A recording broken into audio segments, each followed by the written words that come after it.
झारखंड में ना कुछ बड़ा हो रहा है। सितंबर 2025 में इस राज्य ने भविष्य की तरफ एक बहुत ही बोल्ड स्टेप लिया है। तो आज हम यही समझने की कोशिश करेंगे कि अर्थव्यवस्था, टेक्नोलॉजी और समाज में जो बदलाव आए हैं वो झारखंड की कहानी को कैसे एक नया मोड़ दे रहे हैं। जरा इस तस्वीर पे नजर डालिए। ये सिर्फ एक खूबसूरत सुबह नहीं है, ये एक सिंबल है, झारखंड के लिए एक नई सुबह का प्रतीक। एक ऐसा राज्य जिसकी जड़ें तो बहुत गहरी हैं, लेकिन जिसकी नजरें वो भविष्य पर टिकी हुई हैं।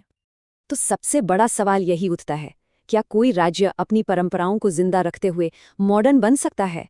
इस सवाल का जवाब ना झारखंड की हालिया पहलों में ही छिपा है। चलिए इसे जरा और करीब से देखते हैं। देखिए, किसी भी बदलाव की जो नींव होती है वो है उसकी इकोनॉमी, और झारखंड में ये बदलाव खेत से शुरू होकर सीधा शहर तक पहुंच रहा है। देखते हैं कैसे। ये एक बहुत ही फंडामेंटल चैलेंज है, और झारखंड का जवाब वो शुरू होता है एग्रीकल्चर सेक्टर की नींव से। इसे ना ऐसे समझिए, पैक्स यानी प्राइमरी एग्रीकल्चरल क्रेडिट सोसाइटीज। ये गांवों के लिए वही हैं जो शहरों के लिए बैंक होते हैं, लेकिन ये सिर्फ पैसे का लेन देन नहीं करते। ये किसानों के लिए एक पूरा सपोर्ट सिस्टम है जो उन्हें आगे बढ़ने में मदद करते हैं। और ये जो आंकड़ा है ना, ये इस मॉडर्नाइजेशन के स्केल को दिखाता है। नाबार्ड अपने अगले फेज में इतनी ही पैक्स को कंप्यूटराइज कर रहा है। इसका मतलब है हर किसान तक ट्रांसपेरेंसी और तेजी से मदद पहुंचेगी। ये जो डिजिटाइजेशन है, ये सिर्फ कागजी कार्रवाई नहीं है, इसका सीधा असर किसानों की जिंदगी पर पड़ता है।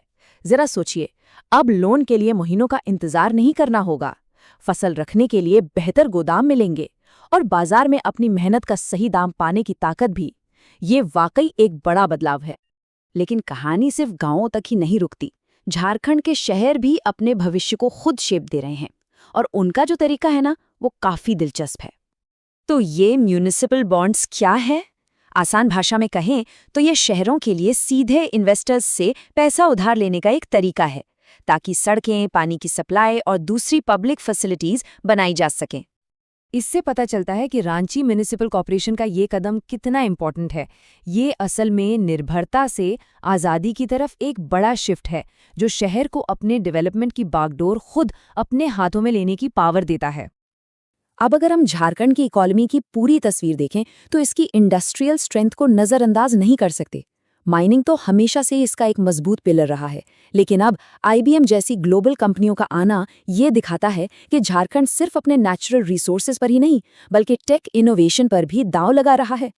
और ये चार्ट इस बात को बिल्कुल साफ कर देता है। देश के मिनरल प्रोडक्शन में झारखंड का 16% हिस्सा उसे नेशनल इंडस्ट्रियल सप्लाई चेन का एक बहुत बहुत जरूरी हिस्सा बनाता है। देखिए, पैसा और इंडस्ट्री डेवलपमेंट का एक हिस्सा जरूर है, लेकिन असली प्रोग्रेस तो तब होती है जब लोगों की जिंदगी बेहतर हो। तो अब देखते हैं कि झारखंड कैसे टेक्नोलॉजी को एक डिजिटल शील्ड, एक डिजिटल ढाल की तरह इस्तेमाल कर रहा है। ये एक ऐसी सच्चाई है जिससे बचा नहीं जा सकता। जैसे जैसे ज्यादा लोग ऑनलाइन आ रहे हैं, साइबर फ्रॉड का खतरा भी बढ़ रहा है। तो सवाल यह है कि राज्य ने इससे निपटने के लिए क्या किया? इसका जवाब है प्रतिबिंब ऐप। और ये कोई मामूली ऐप नहीं है, ये लॉ इन्फोर्समेंट एजेंसीज के लिए एक असली गेम चेंजर है, जिसे अपराधियों से एक कदम आगे रहने के लिए ही डिजाइन किया गया है। तो ये काम कैसे करता है? जरा सोचिए, पुलिस अब क्रिमिनल्स को एक लाइव मैप पर ट्रैक कर सकती है, उनके फ्रॉड नेटवर्क का पता लगा सकती है, और जब कोई मदद के लिए 1930 पर कॉल करता है तो पुलिस फौरन एक्शन ले सकती है। ये एक स्मार्ट इंटीग्रेटेड सिस्टम है, और इसके रिजल्ट्स वो इस नंबर में दिखते हैं।